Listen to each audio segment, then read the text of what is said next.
ರಾಜ್ಯದಲ್ಲಿ ಉದ್ಯೋಗದ ನಿರೀಕ್ಷೆಯಲ್ಲಿರುವಂತ ನಿರುದ್ಯೋಗಿಗಳು ಲಕ್ಷಗಟ್ಟಲೆ ಇದ್ದಾರೆ.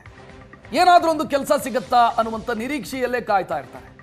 ಯಾರನ್ನಾದರೂ ಕೇಳಿಕೊಂಡ್ರೆ, ಯಾರ ಬಳಿಯಾದರೂ ಮನವಿ ಮಾಡಿದರೆ ಏನೋ ಒಂದು ಕೆಲಸ ಸಿಕ್ಕಿಬಿಡಬಹುದು ನಾನು ಕಲ್ತ ನನ್ನ ಎಜುಕೇಷನ್ ಕ್ವಾಲಿಫಿಕೇಷನ್ಗೆ ಅಂತ. ಅಂಥವರನ್ನೇ ಗುರಿಯಾಗಿರಿಸಿ ಮೋಸ ಮಾಡುವಂಥ ಜಾಲ ರಾಜ್ಯದ ಅಲ್ಲಲ್ಲಿ ಕಾರ್ಯಾಚರಿಸ್ತಾ ಇದೆ. ಈಗ ನಾವು ತೋರಿಸ್ತಾ ಇರುವಂಥ ದೃಶ್ಯವೂ ಕೂಡ, ಸುದ್ದಿಯೂ ಕೂಡ ಅದೇ ವಿಚಾರಕ್ಕೆ ಸಂಬಂಧಿಸಿದೆ. ಕಾಸು ಕೊಟ್ಟರೆ ಸರ್ಕಾರಿ ಹುದ್ದೆ ಕೊಡಿಸ್ತೀನಿ ಅನ್ನುವಂಥ ಮೋಸದ ಜಾಲ ಇದೆ. ರಾಜ್ಯದಲ್ಲಿ ಸೇಲ್ ಆಗ್ತಿದೆಯಾ ಸರ್ಕಾರಿ ನೌಕರಿ ಅನ್ನುವಂಥ ಪ್ರಶ್ನೆಯೂ ಕೂಡ ಇದರ ಹಿಂದೆಯೇ ಹುಟ್ಟುಕೊಳ್ತಾ ಇದೆ. ಇದು ಏಷ್ಯಾನೆಟ್ ಸುವರ್ಣ ನ್ಯೂಸ್ನ ಮಹಾ ಎಕ್ಸ್ಕ್ಲೂಸಿವ್. ಸರ್ಕಾರಿ ಹುದ್ದೆಗಳ ಮಾರಾಟದ ಕರಾಳ ದಂಧೆ ಇದೆ. ದಾಖಲೆ ಸಮೇತ ಏಷ್ಯಾನೆಟ್ ಸುವರ್ಣ ನ್ಯೂಸ್ ಈ ದಂಧೆಯ ಆಳ ಅಗಲವನ್ನ ಭೇದಿಸುವಂತ ಕೆಲಸವನ್ನ ಮಾಡ್ತಾ ಇದೆ. ರಾಜ್ಯದ ಪ್ರಮುಖರು, ಆಡಳಿತದ ಪ್ರಮುಖರು ನೋಡಲೇಬೇಕಾದಂತ ಸುದ್ದಿ ಇದು. ಸಿಎಂ ಸೇರಿ ಸಚಿವರು ನೋಡಲೇಬೇಕಾದಂತ ಸುದ್ದಿ ಇದು.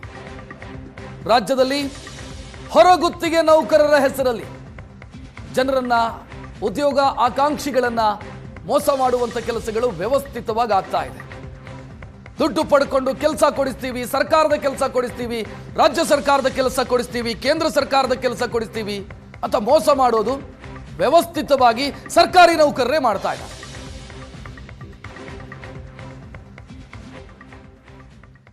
ನಾನು ಆಗ್ಲೇ ಹೇಳಿದೆ, ರಾಜ್ಯದ ಮೂಲೆ ಮೂಲೆಯಲ್ಲೂ ಕೂಡ ಈ ರೀತಿಯ ಜಾಲ ಕಾರ್ಯಾಚರಿಸ್ತಾ ಇದೆ ಅಂತ. ಈಗ ನಾವು ಹೇಳ್ತಾ ಇರುವಂತ ಸುದ್ದಿ ಇದು ವಿಧಾನಸೌಧದ್ದು. ವಿಧಾನಸೌಧದ ಎದುರೇ ನಡೆಯುತ್ತೆ ಜಾಬ್ ಮಾರಾಟದ ದಂಧೆ. ವಿಧಾನಸೌಧದ ಸಿಬ್ಬಂದಿಯೇ ಇದರಲ್ಲಿ ಭಾಗಿಯಾಗಿದ್ದಾರೆ. ಕಾಸು ಕೊಟ್ಟವರಿಗೆಲ್ಲ ಹೊರಗುತ್ತಿಗೆ ನೌಕರಿ ಕೊಡಿಸ್ತೀವಿ ಅಂತ ಭರವಸೆ ಕೊಡ್ತಾರೆ, ದುಡ್ಡು ಪಡ್ಕೊಳ್ತಾರೆ. ಇಂಧನ ಸಚಿವ KJ George, MD Shivashankar alert ಆಗಬೇಕಾಗಿದೆ. ಬೆಸ್ಕಾಂನಲ್ಲಿ ಮೀಟರ್ ರೀಡಿಂಗ್ ಹುದ್ದೆ ಕೊಡಿಸ್ತೀವಿ ಅಂತ ಭರವಸೆ ಕೊಡೋದು, ದುಡ್ಡು ಪಡ್ಕೊಳ್ಳೋದು, ನಿಮ್ಮ ಇಲಾಖೆಯ ಹೆಸರನ್ನ ಈ ರೀತಿ ಎಲ್ಲ ದುರ್ಬಳಕೆ ಮಾಡಿಕೊಳ್ಳಲಾಗ್ತಾ ಇದೆ. ಮೀಟರ್ ರೀಡಿಂಗ್ ಕೆಲಸ ಕೊಡಿಸ್ತೀವಿ ಅಂತ ಒಂದು ಹುದ್ದೆಗೆ 18,000 ಸಂಬಳ ಕೊಡಿಸ್ತೀವಿ, ಲಕ್ಷ ಲಂಚ ಕೊಡಬೇಕು ಅಂತ ಆಮಿಷ ಒಡ್ಡಲಾಗ್ತಾ ಇದೆ. ಸರ್ಕಾರಿ ಇಲಾಖೆಯ ನೋಟಿಫಿಕೇಶನ್ ಹೊರಡ್ತಾ ಇದ್ದಂತೆ ಈ ಗ್ಯಾಂಗ್ಗಳು ಅಲರ್ಟ್ ಆಗಿದ್ದಾವೆ. ಖಾಸಗಿ ಏಜೆನ್ಸಿಗಳ ಜೊತೆಗೆ ವಿಧಾನಸೌಧದ ಸಿಬ್ಬಂದಿಗಳೇ ಶಾಮೀಲಾಗಿರೋದು ಗೊತ್ತಾಗ್ತಾ ಇದೆ. ಸುವರ್ಣ ನ್ಯೂಸ್ ಇದಕ್ಕೆ ಸಂಬಂಧಿಸಿದಂತ ರಹಸ್ಯ ಕಾರ್ಯಾಚರಣೆಯನ್ನ ಮಾಡಿದೆ. ಒಂದು ಬೆಸ್ಕಾಂಗೆ ಸೇರಿದಂತ ಹುದ್ದೆಗಳು, ಅದು ಮೀಟರ್ ರೀಡರ್ಸು ಅನ್ನುವಂಥ ಹುದ್ದೆ. 18,000 ಸಂಬಳ ಸಿಗತ್ತೆ, 1 ಲಕ್ಷ ಲಂಚ ಕೊಡು, ನೇರ ನೇಮಕಾತಿ ಆಗತ್ತೆ ಅಂತ ಭರವಸೆ ನೀಡಿ ಮೋಸ ಮಾಡುವಂತ ಕೆಲಸಗಳಾಗ್ತಾ ಇದೆ. ಎರಡನೆಯದ್ದು, ವಿಧಾನಸೌಧದ ಒಳಗೆ ಬೇರೆ ಬೇರೆ ಹುದ್ದೆಗಳಿದ್ದಾವೆ, ಹೊರಗುತ್ತಿಗೆ ಆಧಾರದಲ್ಲಿ ನಾನು ನೇಮಕ ಮಾಡಿಸ್ತೀನಿ, ದುಡ್ಡು ಕೊಡು ಅಂತ ಜನರನ್ನ ಮೋಸ ಮಾಡುವಂತ ಕೆಲಸಗಳು ಕೂಡ ಆಗ್ತಾ ಇದೆ.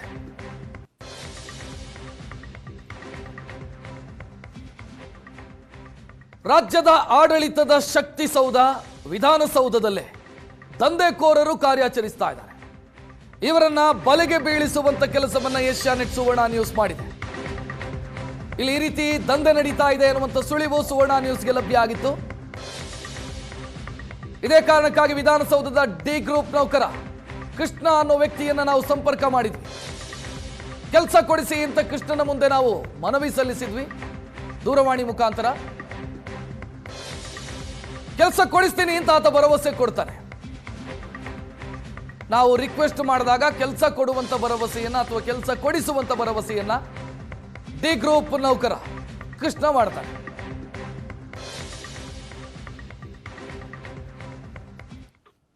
ಈಗ ಕೆಲಸ ಸರ್, ಕೆಲಸ ಎಲ್ಲಿ ಬೇಕು? ಅದೇ ಯಾವ ಕಡೆ ಸಿಗುತ್ತೆ ಸರ್? ಮನೆ ನಮ್ಮ ಏರಿಯಾ ಕಡೆನೇ ಸಿಗುತ್ತಾ ಹೇಗೆ ಸರ್? ಅಲ್ಲ, ನಿಮ್ದು ಕ್ವಾಲಿಫಿಕೇಶನ್ ಏನು? ಸರ್ ನಂದು ಸೆಕೆಂಡ್ ಪಿ ಆಗಿದೆ ಸರ್. Second P. ಸೋಮವಾರ ಫೋನ್ ಮಾಡಿ. ಬೇರೆ ನಾಳೆ ರಜಾ ಇದೆ. ಓಕೆ. ಇವತ್ತು ಯಾವ್ದು ಇಂಟರ್ವ್ಯೂ ಇರಲ್ಲ. ನಿಮ್ದು ಸೆಕೆಂಡ್ ಪಿ ಯು ಸಿ ಮೇಲೆ ಸಿಸ್ಟಮ್ ಬಗ್ಗೆ ಏನೇನು ಗೊತ್ತು ಸರ್? ಸಿಸ್ಟಮ್ ಅಲ್ಲಿ ಇದು ಬೇಸಿಕ್ ಗೊತ್ತಿದೆ ಅಷ್ಟೇ ಸರ್, ಜಾಸ್ತಿ ಏನು ಗೊತ್ತಿಲ್ಲ. ಇದು ಬೇಕಾ?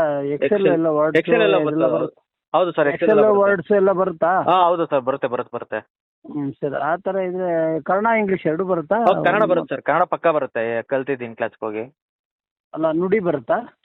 ಯಶವಂತಪುರದಲ್ಲಿ ಕಸ್ಟಮ್ ಟ್ಯಾಕ್ಸ್ ಆಫೀಸಲ್ಲಿ ಇದೆ. ಯಶವಂತಪುರನಾ ಸರ್? ಅಲ್ಲಿ Okay. Custom tax. ಇಲ್ಲ ಅಂದ್ರೆ ಸರಿ, ಸರಿ. ಜಯನಗರ ನಿಮ್ಗೆ ಹತ್ರ. ಜಯನಗರ ಅರ್ಥ ಆಗುತ್ತೆ ಸರ್ ನಂಗೆ. ಜಯನಗರ ಹತ್ರ ಇಂಗ್ಲಿಷ್ ಕಂಪ್ಯೂಟರ್ ಬರುತ್ತಾ? ಇಂಗ್ಲಿಷ್ ಬರುತ್ತೆ ಸರ್. Fast ಇದೆಯಾ? ಹೌದು ಸರ್ ಬರುತ್ತೆ. ಸರ್ ನಾನು ಇಂಗ್ಲಿಷ್ ಇದ್ರೆ ನಾನು ಬೇಕಾದ್ರೆ ಅಲ್ಲೇ ಹಾಕ್ಸ್ಕೊಡ್ತೀನಿ. ಜಯನಗರದಲ್ಲಿ Okay, sir. BSNL ಕೆಲಸ ಇದೆ. ಓಕೆ ಸರ್ ಅದು ನೀವು 12 ಗಂಟೆಗೆ ಫೋನ್ ಮಾಡಿ. ಸರಿ ಸರ್. ಹಾಗೆ ನಂಗೆ ಒಂದು ಸ್ವಲ್ಪ ಬೇಗ ಆಗಿದ್ರೆ ಬೇಕಾಗಿತ್ತು ಸರ್. ಅದೇನು ಡಾಕ್ಯುಮೆಂಟ್ಸ್ ಬೇಕೋ ಅದೆಲ್ಲ ಸಬ್ಮಿಟ್ ಮಾಡ್ತೀನಿ ಬೇಕಾರೆ. ಈ ನಂಬರ್ ಕಳ್ಸ್ಕೊಡಿ ನೀವು. ಸರಿ ಸರ್. ಓಕೆ ಸರ್ಕಾರಿ ಕೆಲಸಗಳಿಗೆ ಬೇಗ ಆಗಲ್ಲ ಸರ್. 1 ದಿವಸ 2 ದಿವಸ ಲೇಟ್ ಆದ್ರೂ ಒಳ್ಳೆ ಕೆಲಸ ಕೊಡ್ತಾರೆ. ಆ ಥರ ಯಾವ್ದು?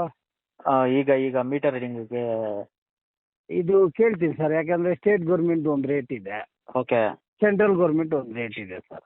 ಓಕೆ. ಸ್ಟೇಟ್ ಗೌರ್ಮೆಂಟ್ ಅಲ್ಲಿ ಒಂದು 50,000 ಅಂದಾಜು ಒಂದು ಎಷ್ಟು ಅವ್ರು ಕೊಡ್ಬೇಕು. ಒಂದು 50,000 ಕೊಡ್ಬೇಕು ಸರ್. ಸರ್ 50 ಆಗುತ್ತಾ? ಆಗ್ಲೇಬೇಕು. ಸ್ವಲ್ಪ ಕಮ್ಮಿ ಇಲ್ಲಿ ಕಮ್ಮಿಗೆ ವಿಧಾನಸೌಧದಲ್ಲಿ ಅಟೆಂಡರ್ ಪೋಸ್ಟ್ಗೆ 1.5 ತಗೊಂತಾರೆ ಸರ್. ಓಕೆ.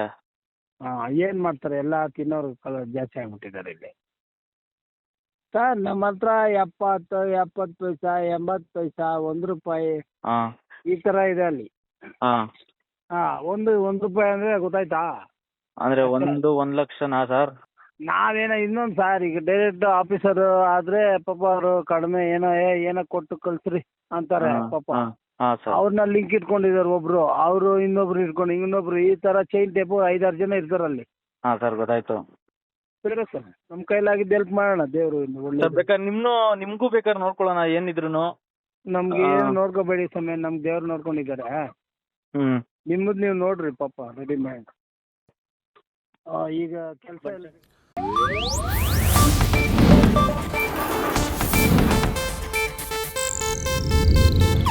ಇದು ಏಷ್ಯಾನೆಟ್ ನ್ಯೂಸ್ ನೆಟ್ವರ್ಕ್ ಪ್ರಸ್ತುತಿ.